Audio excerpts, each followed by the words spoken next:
going to be a case of the only way it will happen is after Dillian Whyte fights his next fight against Povetkin, he's got a lag. He's got mandated to fight Fury or the win. Well, it was Wilder, but he's going to fight whoever the WBC champion is at the time. Obviously, they're talking about Wilder. If Fury fights Wilder and wins, a unification will trump mandatory. So he might be stuck where they'll say, nah, he still has to wait. Then he might decide, you know what, while I'm waiting, I might as well do a crossover fight. And I guess the same, you can tell me what Francis Ngannou's plan is, but I guess it's the same for him. If he's in a position where he can't get the big fight, then potentially that is something that's going to happen. Well, I'm reading in between the lines, right? Because Dana White's kind of announced or has said for the past year that he wants to get into promotion of boxing, right? He wants to promote boxing fights. Well, I think this is possible. Ngannou is very flat-footed. He's very flat-footed, but every knockout that he does is with his hands. I mean, he touches you. He's got one of the craziest. He's probably he's got the most power in the UFC. Like no one's ever seen it. Like people used to talk about Anthony Rumble Johnson. I mean, he used to drop people by a punch, but this guy's gone to another level. Every time he's focused enough to just go for the fight, he ends it within the first minute. Like it's crazy, and I think a lot of buzz would go into something like a crossover fight with someone like Dillian Whyte, because Dillian Whyte is quite loud, quite brash in the boxing world, and Ngannou's just got the record in the UFC, and I think Dana White's maybe planting seeds. This is what I'm just thinking. There's planting seeds that this is a possible fight. Probably has spoken to Eddie Hearn already for this to actually gain momentum, because I can't see how this would have just come out of thin air. It's going to be massively, again, the purse. Like, what is this fight worth? And I think every fight, crossover fight, should be looked at if there's going to be big enough publicity. It's just whether the two characters... but this is the first time that boxers, right, will want to fight something like Francis Ngannou, because... Francis Ngannou can actually fight without needing to go to the ground. And boxers don't go to the ground, do they? So this will be a stand-up fight. He can actually go into a boxing ring and fight. He would do better than someone like a Conor McGregor. Well, if you watch his record. He fought Joyce, didn't he? The sparring. Yeah, he sparred Joyce. But I think what's interesting as well is that, from what I've been... Well, obviously, they're saying boxing, but what I've been... hearing is that Dillian Whyte used to be MMA fighter. He's trained MMA. Obviously, yeah, he had one fight at the age. It was a long time ago. Yeah, but what I'm saying is that potentially, because this Francis Ngannou, he's a stand-up guy in the cage anyway. Potentially, Dillian Whyte might go into the cage. He might not be a boxing fight. He might actually decide. Yeah, he can go into the cage, but even if they go into the cage, he's not gonna go. It's not gonna go to the floor. This is just. That's what I'm saying. So it's gonna be a boxing fight anyway. Yeah. Can I ask you, what do you think is more popular from you? Because you guys are into both your sort of MMA and boxing to some extent. So what would be more popular, though, in terms of, would it be a USC fighter having a fight with a boxer and it being classed as a boxing match? Or do you think it would be more popular as a UFC fighter fighting a boxer inside the UFC? I think as a prize fighting, right? So I think him going into a boxing ring would be more popular, because more of a main attraction. Main attraction. I mean, boxing fans don't generally watch boxing all the time, but even the casual fans. But when a big fight happens and sort of momentum goes place, they can see something like boxing versus MMA, Dillian versus Francis Ngannou. I think that would cause a lot of buzz. While the UFC, they've got their UFC fans, and boxing casuals don't generally, because UFC is not just about one fight. It's about 6-7 fights after that. They do a whole card. So then it will be MMA fights, and a lot of casuals don't like MMA, so they don't want to watch up to the co-main event before the main event. So, I mean, I think the buzz, it would be better for it to be made as a boxing match. I think there'll be. I think what it would be better for money-wise for it to be made as boxing, especially as we've had this debate about what UFC pay. Boxing is more free. I think it'll be bigger, but I do think in terms of interest, we've seen a lot of the old adage is obviously MMA, mixed martial arts. You're good at everything. Boxing, you're specialist at standing up. I think that everybody believes in general that 100% an MMA guy cannot go into the boxing ring and win. Whereas people, it's not 100%, but I think 80% people could say a boxing guy, if they can keep it stand up, can go into the MMA ring and win. If they can keep, like, so Mayweather wouldn't have a chance against McGregor in the MMA because he kicks.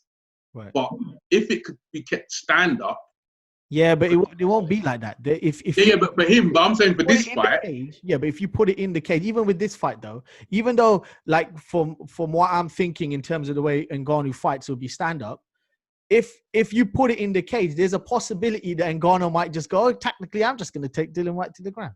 Because you can't make it. He'll have the right to. He'll have the right exactly. To. So I think it'll be much more interesting as a. And I think when you enhance the chances of a knockout, like a stand-up kind of fight, I think that kind of a fight is always. I'm more of a boxing fan than I am MMA, although I'm trying to get into sort of both realms.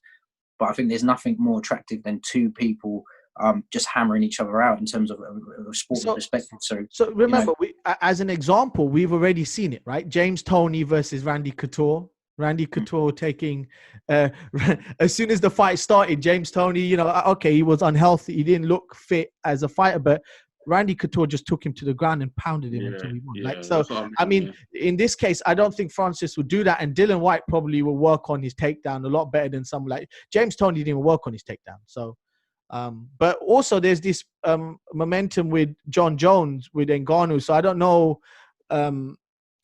I don't know whether this fight would happen in that respect, because for me it's money. It's like the biggest indicator will be the money, because if Dillian Whyte believes he has the following and popularity, and likewise with the UFC contestant, I think we were looking at just whether it's worthwhile monetarily, like just purely from a money perspective. If it makes too much sense and you got too much to gain, and it's that much, financially viable, I think it really boils down to popularity. So my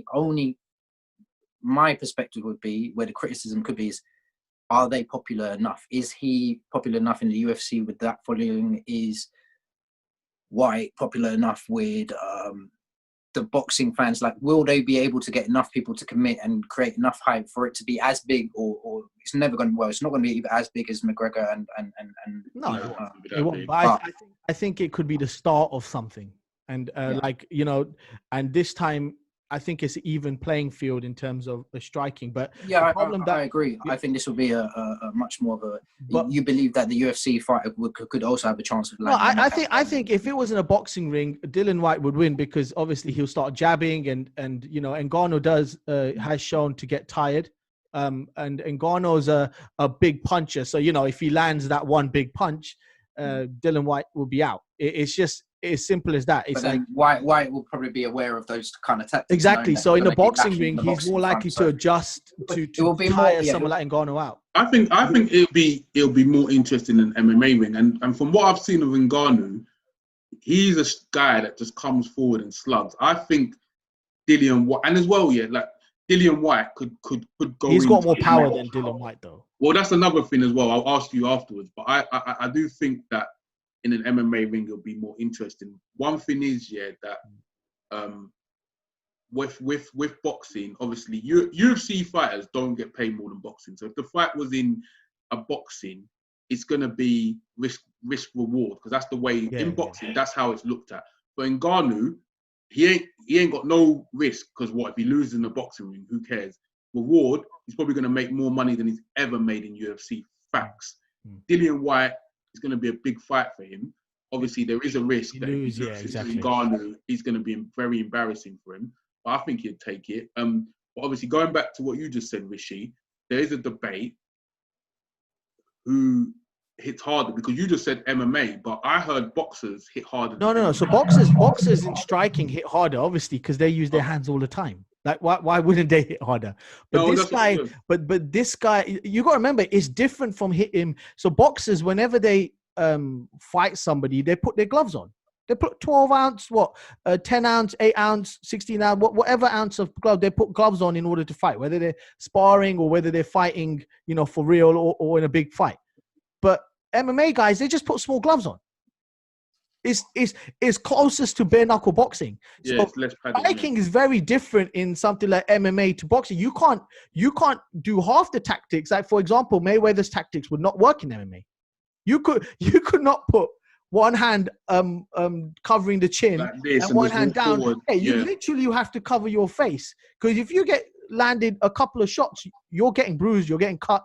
Something's happening. Something is broken. That's how MMA works. So I think striking is very different in something like MMA. If it's in boxing, yeah, it's going to suit someone like Dillian Whyte, but he'll attack. But I think Ngannou could adapt to a bigger glove than something like Dillian Whyte adapting to a smaller glove. Though Dillian Whyte has fought in MMA, so he might have the chance to, you know, he has an understanding of striking. Exactly. So, but generally, if you were just to take any boxer with a UFC or MMA fighter and they were to fight in an MMA ring, I think the boxer would struggle just because of the way they would throw their hands. Would you guys want to see the fight? Experience of throwing with a small glove. Sorry? Would you guys want to see the fight? So if that fight was... why not? Why not?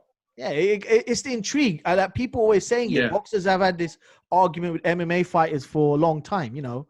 Who's the better fighter? And MMA always say, well, we've got all the skills and boxers have only hand skills. Well, boxers are saying I think if you're looking at it as a fighter from a whole, I think MMA fighters do win that over, because obviously legs, yeah, of course, but boxers always claiming, if you put them in a boxing ring, then of course it boils down to this pure skill of who's a better boxer. Yeah, because you can win boxing matches without having to necessarily knock out your opponent.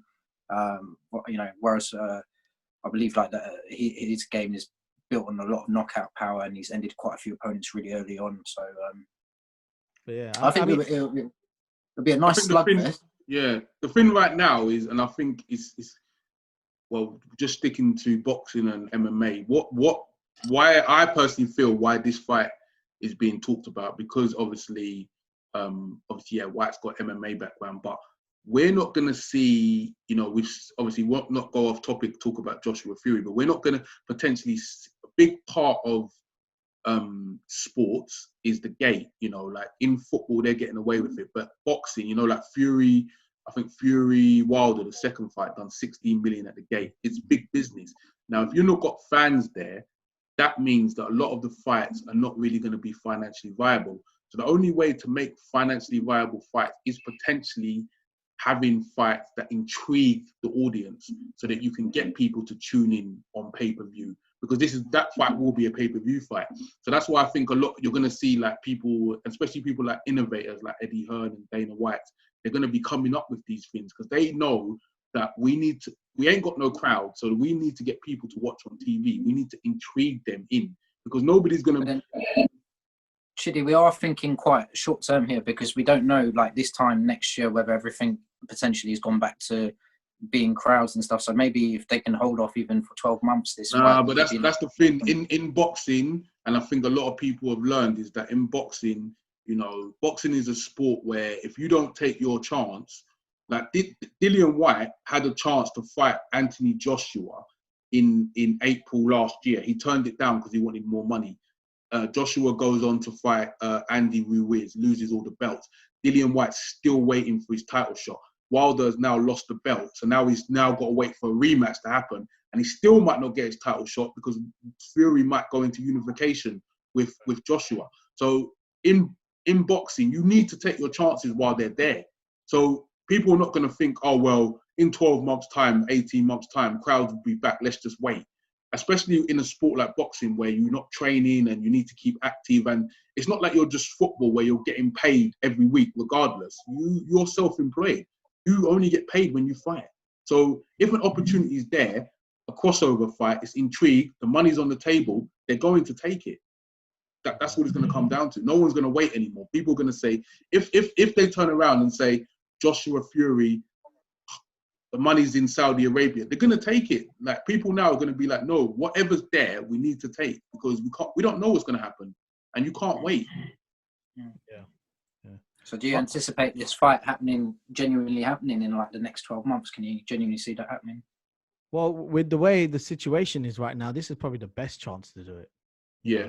Everything is paused, sort of the world is stopped. So this is the chance to get something like this done. Because if this is successful, then there can be more of this.